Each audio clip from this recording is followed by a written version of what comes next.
Hi, I want to show you how to remove Google Assistant or Gemini from power button on your Google Pixel 9a.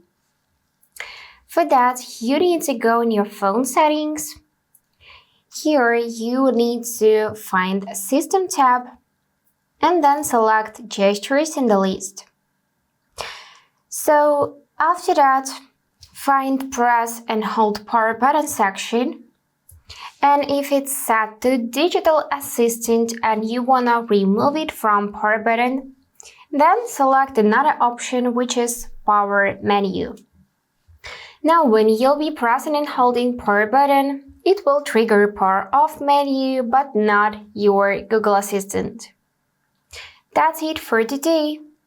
If this video was helpful, please subscribe, like and comment. And I wish you all the best. Bye bye.